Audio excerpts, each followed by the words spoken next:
Welcome, everyone, to Merle's Pearls of Wisdom, where happiness starts with you. You're in charge. And I'm Merle M. Singer, the Relationship Miracle Worker. You can find me at relationshipmiracleworker.com, by the way, and you can get all your videos and podcasts there.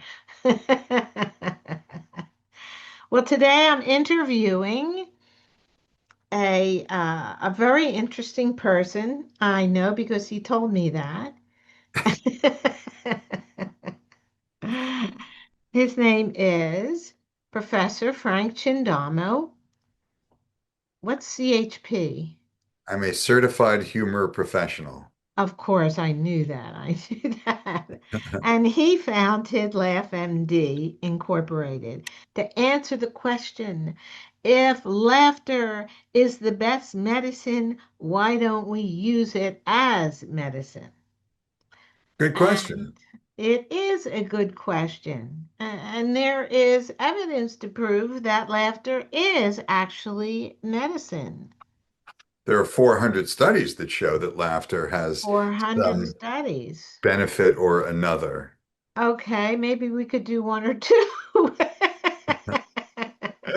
Well, that's why I'm in a lab coat right now, is because I'm at an oncology clinic, the Oncology Institute of Hope and Innovation here in Glendale, California, to give the LaughMD app to patients and to test whether laughter helps improve their outcomes or not. Okay. But Yeah. but but you do have from USC's Norris Cancer Center, LaughMD reduced the pain in cancer patients. 91% of the cancer patients reported having less pain as Yes, a result of that. that's right. Exactly. That's pretty significant. Well, if you true, and if you think about it, if you laugh, things hurt less, right? Not just because it's your intuition, but because serotonin and dopamine and endorphins are flowing through your system, which actually increase the positivity and lower the negativity in your system, to put it simply. So the mind and the body is related. They are related, Merle. Do I The need to send you mind back to and the grammar school? body are related. I accept that correction. Okay. Or they be related, depending on what neighborhood you're in. But it is a significant concept to bring forward because I think many people separate our mind from our body and think that whatever is going on with the body is solely the responsibility of the body Right. and the mind likewise and when they actually talk to each other. Right, exactly. I mean, hopefully that ideology is going away and people understand that we are one system and that the brain and the mind and the body are all one system. And so, think about it. If you're really angry and you have pain, the pain's going to be worse. If you're really stressed and nervous, the pain is going to be worse. If you're in a good mood and you're happy, the pain, or especially if you're laughing, the pain will seem less. And that's what a lot of the studies that we've done with LaughMD are showing. So, I think you're just not focused on it. I true, true. to you just it's interesting how where we focus our attention uh, uh, um, makes us not focus on something else. I mean, Right, as much exactly. as we can do two things at one time, and we can kind of, but not as much as we think. Right, exactly. I mean, there's people think metatasking is an all-encompassing benefit, but it's usually not. Um, yes, if you're involving two different centers of brain activity, like a lower brain activity like driving and a higher brain activity like talking to a friend, yeah, you can drive and talk to a friend at the same time. You can walk and chew gum at the same time, right? But in this Exactly. world of distraction, where we think we can do like a text and then an email and then watch the video and have the TV on in the background and all that, those are all similar brain activities, and you ought not to do that if you want to stay focused. On something. Exactly. On if you want to do one thing right. Yes, exactly. Yeah. I used to do a test with my students when I taught at USC and UCLA, where I would say, okay, write the number 1 through 50 and then write the alphabet or write the numbers 1 through 26 and write the alphabet backwards, right?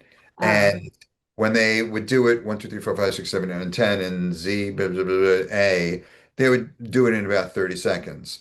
When I said, okay, write the number and then the letter and then the number and then the letter. It would take them twice as long and they made twice as many mistakes when they that's were interesting. multitasking. Oh, that's very interesting. Hmm. Yeah, which is why I'm not doing this interview backwards. Oh, I was recording it backwards. Oh, okay, great. So, um, as, some of the some of the discoveries that you've made are, I think, okay, your book is very interesting. How's that? Well, Because that's a discovery that you've made, Merle. that's a discovery that I've made. Yes. And I've discovered that it's Uh-huh. an online book and it's Yes. available at Yes. laughmed.com. As in laughter is medicine, yes. And the book is called If Laughter is the Best Medicine, Let's Use It as Medicine, The New Science of Humor in Healthcare. And there's the cover. That's right. I Thank you do very much, Merle. I like the cover. You know, my father was a Hold pharmacist on a second. I got to get a picture of you holding that up. and my uncle was a pharmacist and my husband was a pharmacist. That's right. That's right. And So one I of uh, your son um, Dr. Singer wrote a very fine review for the book, and your grandson Jacob Singer is going to be helping us with our sixth study, as a matter of fact. yes, but this So, picture is in a pharmacy. Yes, uh, which is uh, which is a side issue. So I want to focus on the topic of laughter's medicine because I think it's important as much as you think that it's getting more widespread, that people are understanding it more. I think that I loved I loved what's his name Cousins, Norman Cousins. sure. I Can I I tell you share the story of Norman Cousins with your listeners? I think that would be excellent. Okay, great. So it's the 1960s, the hippie generation, acid, coolness, the Beatles, there's a writer, an editor of the Saturday Evening Post, a very fancy magazine. He is a diplomat. He's traveling to foreign countries like Russia to try and establish world peace. This is a really important person, Norman Cousins, and he comes back from a trip and doesn't feel well. He feels worse and worse. He's diagnosed with something called ankylosing spondylitis, and that is a fatal disease at the time. And his choices are basically, do you want to die standing up or laying down because your whole body is going to seize up? And he said, I'd rather not die. Let's try something revolutionary. So, for some reason, he thought that two things would help him. One was high doses of vitamin C, and the other was laughter. Now, it's the 1960s. There's no, tapping on your phone and watching a TikTok of AI puppies, right? It's the 1960s. So the way that he could get laughter was because he's influential, have people bring a movie theater projector to his hospital room and play 16 millimeter films of the Marx Brothers and Lucille Ball and Burns and Allen. But he checked out of the hospital. Right, And exactly. He was disturbing the patients and the well, doctors. Yeah, it was a bad atmosphere for him because they weren't funny.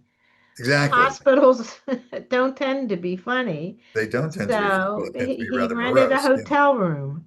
Exactly. So he checks himself into the Mayflower Hotel, and there he can watch all the movies he wants, and he is soon cured as if he never had the disease, and he's able to play tennis and continue living his life. And because he's such a good writer, he becomes the first non-doctor to write an article for the New England Journal of Medicine as to how he cured himself using laughter. And it was later found that the vitamin C was simply a placebo, that it was the laughter. And UCLA, University of California, Los Angeles, said, "This is so interesting. Would you come and teach here in our medical school? Even though you're not a doctor, come teach here." He did, and they even named a building after him. Which is a big thing for doctors, the medical community, Exactly. because Yeah, they don't welcome you easily. they do not. They do not. And at UCLA, when we proposed LaughMD, which is an app that plays comedy videos and then assesses your health status, um, we had a vote, and 32 out of 32 nurses said, yes, we'd like to have this here at UCLA. And we're hoping that the bureaucrats who then delayed it will undelay it and get it in there. Because UCLA was the first institution to recognize this. They have a building named after the guy who promulgated the phrase, laughter is the best medicine. So I'm hoping they jump in. If one of our viewers, listeners, knows anybody in the administration at UCLA, You can would reach that me through help? the book, LaughMD, and the app is called LaughMD, LaughMD. But reach me through the book. All Yeah, right. yeah. That wouldn't that be good? Who else do you want to Um, hear about? you said my question is how can what is it? You said the thing you want to do is sell the book. Is Yeah, it you weren't supposed to say that on the air, Merle. why not? I mean, anyway, Uh-huh. what other? But I want to know what your goals are. If we sell the book, what will that accomplish? Well, the book it's a science book with some comedy in it and a lot of links to funny things as well. Yes, So I know. when we talk about like female comedians who advance the cause of mental health, like Taylor Tomlinson. Taylor Tomlinson has been diagnosed with bipolar disorder, and she talks about it on stage, and it's actually a thematic reoccurrence in her comedy. She's got a new special on Netflix right now called Prodigal Daughter. It's hilarious. And you know, she was able to manage that bipolar disorder and become a famous comedian. So did Maria Bamford. So, Tig Notaro did an act one time where she came out and said, "Hi, I have cancer. How's everybody doing?" Right? These are comedians who have made the world a better place through their comedy. That's one of the things that we spotlight in the book is how both doctors and lay people and comedians have made the world a better place through comedy. Agreed. There's no argument. Well, so my thing is, why can't we get it into into more hospitals? Well, I think laughter and comedy are viewed as a nice to have, not a need to have. But the study that we just did, that's about to be released in a science journal called Cranio, that study showed that we were able to reduce pain in chronic pain patients by 60% in just 4 weeks. Now, opioids do 50. So if we can beat opioids, that's pretty good, right? So maybe now it's a need to have. You think so? Don't you think pharmaceutical companies will be concerned? I think they are beginning to understand that it's not always just one thing that helps, that you need sometimes a bouquet of options, right? Well, And we don't say laughter is the best medicine at our company. We say laughter is the best complement to medicine. It's a complementary thing, as in that's a very lovely scarf you're wearing. Complimentary. And how charming you are. Why, thank you. Now, does everybody know? They may not know this, but I live with the lovely and wonderful Tasha Hinchliffe, thanks to you, Merle Singer, because you're the relationship miracle worker. You're the uncracking the relationship code coach that got me to go outside of my dating bubble and expand it to the point where I did meet Tasha. And so 5.5 years later, I'm a happy man because of you. Yes. It makes me happy to see you happy now. Yes, I mean, thank you these very years much. later, it's Yes, nice. exactly. Yes, we'll be at your house for Passover. Will you? I hope so. Yeah, we'll talk dates later, but yeah, Okay. exactly. Putting in my count now. Oh, good. So Um, that oh, being said, yeah. the one question that you wanted to talk to me about was how you, the patient, or you, the doctor, can use laughter to help your health. Yeah. Well, go ahead and ask. I thought you were psychic. So I'd like you to start with how the doctor can Sure, use medicine, laughter as medicine. sure. Um, so the a doctor can use laughter as medicine in a couple of different ways. Now, of course, there is the LaughMD app, which will be available to the public soon, which plays comedy videos and assesses your health status.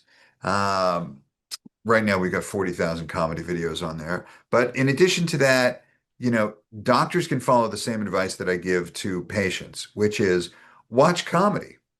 And in the chapter, there's a hierarchy of how to experience comedy.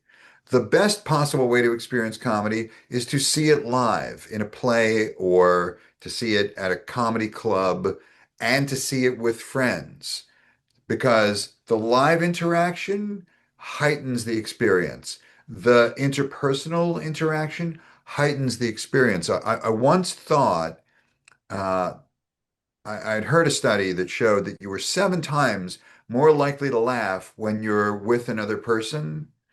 Now, that's actually not true. It's 30.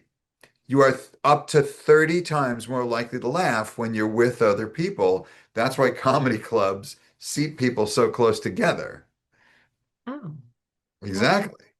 So now you know. And that's why they make it cold in there. If you ever go see Stephen Colbert, it's freezing in there. So, um, So experience laughter live with other people if you can. If you can't do that, experience laughter with other people, watch a funny TV show or movie with a friend or a relative or a spouse or the kids, right? Doing it again with other people. If you can't do that, watch a funny movie or a TV show on your own. If you can't do that, the bottom of the ladder is social media video. Ask me why. Why? Good question. I only ask good questions. Yes. Because is Facebook actually your friend? Is TikTok really out there to benefit your health? No. They're not. It's the opposite, actually. They're literally on trial right now in Los Yeah. Angeles because they've caused suicides, heartache, Yeah. physical ailments. They are causing low self-esteem issues, personality A disorders, all whole that other sort of thing. topic. Whole Whole other other topic. topic. But When profit is above benefiting the person you're supposedly helping. well, that's a conversation certainly, but the bottom line is that their business model is to get as much of your time and as much of your data so they can sell you as much stuff as possible and to keep you on their platform and off other platforms for as long as possible, Only for right? profit. Only for profit, right? Exactly. That's their business model, right? That's LaughMD's business model is to improve your health. yeah, All exactly. right. We make more money if your health improves. Exactly. So we're Exactly. aligned. Um, Uh, but so so the answer is I do watch humor. I do pick out my favorite comedians or oh, anybody who's on. How's good. that?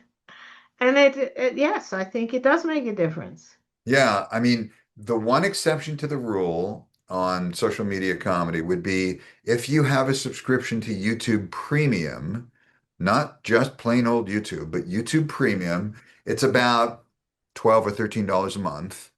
Totally worth it. I talk about this in the book. And with YouTube Premium, you're not seeing ads, you're not seeing banners, you're not seeing commercials, Right. no mid-roll breaks or Oh yeah, pre-rolls or that's anything right. like Right. that. And you can create a playlist so that you can pick it out, put it in your playlist, and give yourself an hour of clean, fresh, uninterrupted comedy. That's the one exception to the rule. So that's my little trick for you. Now, you asked about a doctor. In addition to those things, a doctor should be able to watch some comedy and be able to share it with a patient and say, "Hey, did you see this little cat on a Roomba? Isn't this funny, patient?" Or doctor can see a funny TV show that's on and say, "Hey, did you see this week's episode of Shrinking, for example?" Or I bet you're a fan of the show Maude, or something to that effect, so that you establish a common ground. And there's a guide in there for doctors of what you can talk about and what you can't talk about. You can't say something like, how's it going, fatty? Just kidding. That would be bad, right? Don't say that. Um, so, Especially when I'm in there for zip bound. exactly, right. Wow. So, if a doctor walks in and says, "Let me guess, you're here for Ozempic," said, "No, my knee hurts." What do you mean Ozempic? Oh, I thought you were pregnant. See, that's a what not to do, right? But there are things that you can talk about, things that are outside of yourself, or you can commiserate about, the medical system. You never talk politics, for example. It's okay to talk family, that kind of a thing. So there's that. And in fact, I do have a tip for doctors, which is if you really want to be good at it, I don't say learn stand-up comedy because that takes years to learn. And at the end of years of work in stand-up comedy, maybe you've got a tight half hour. Okay.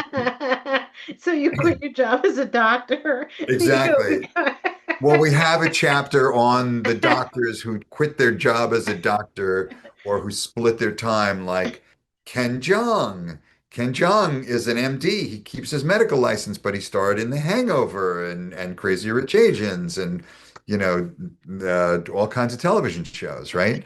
So there are doctors that do that. Dr. Mike on YouTube. I love Dr. Mike. He's hilarious, right? There are plenty of doctors who do that. Dr. Glockenflecken does sketches on what it's like to be a doctor, and he's hilarious. Doc Schmidt is hilarious. There are a lot of doctors that do this.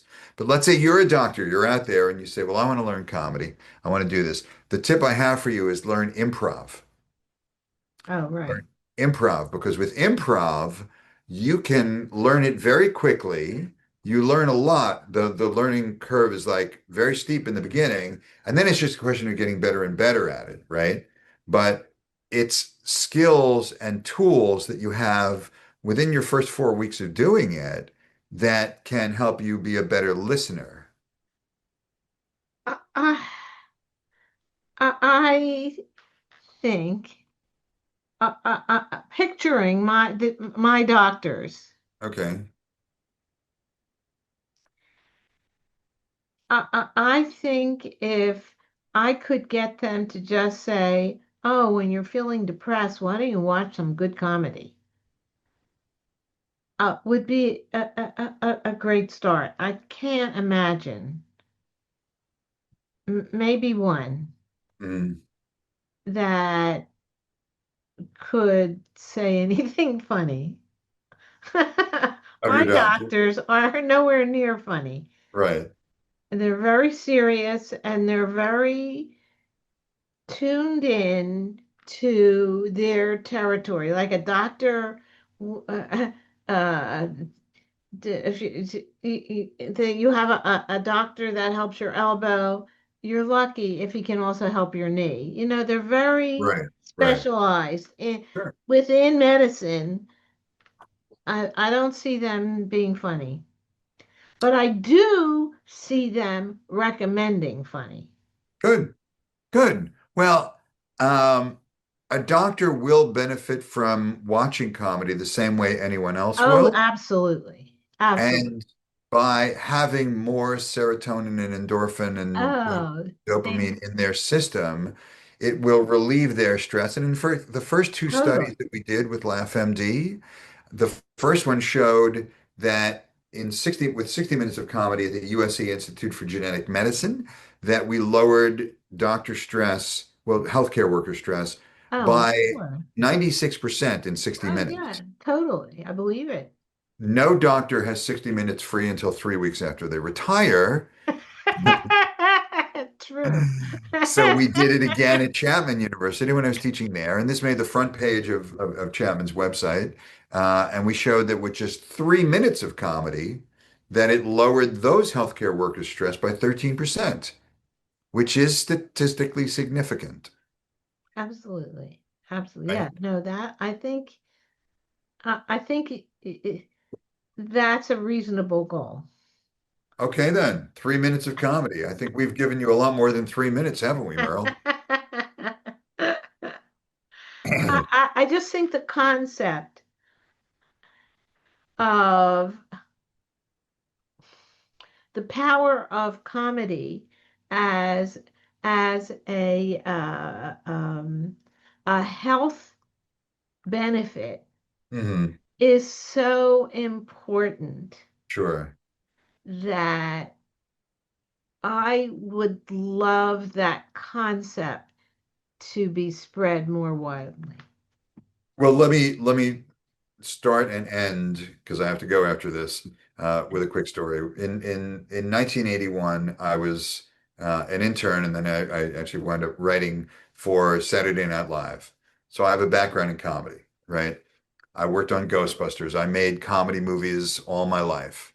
And when I was working at SNL, my dad was across town in a hospital dying of cancer. And I wished that there was some way that I could take what we were doing at SNL and bring it to his hospital room because, laughter is the best medicine, right? Now we couldn't do that, but eventually, yeah, LaughMD got to play comedy videos, a channel of comedy videos, because by that time I had made a whole bunch of comedy movies for like HBO and stuff.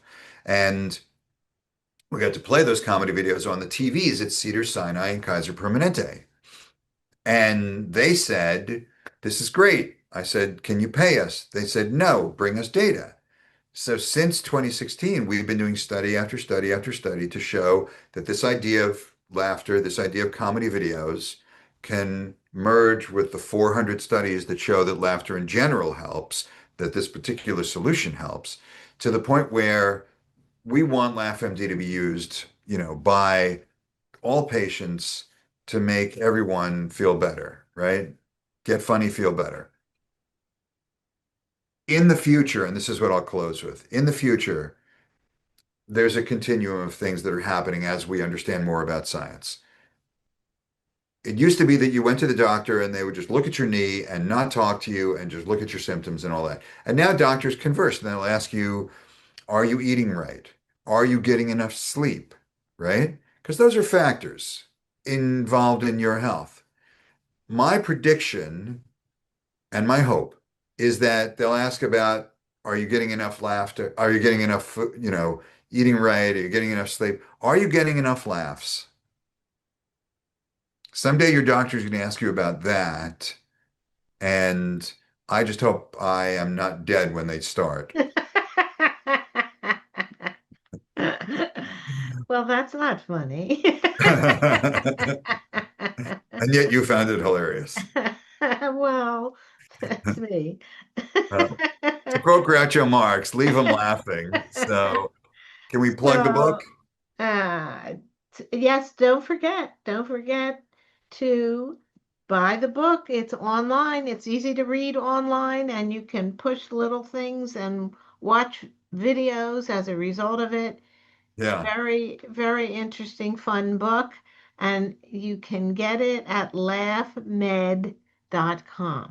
LAUGHMED.com. Thank you very much.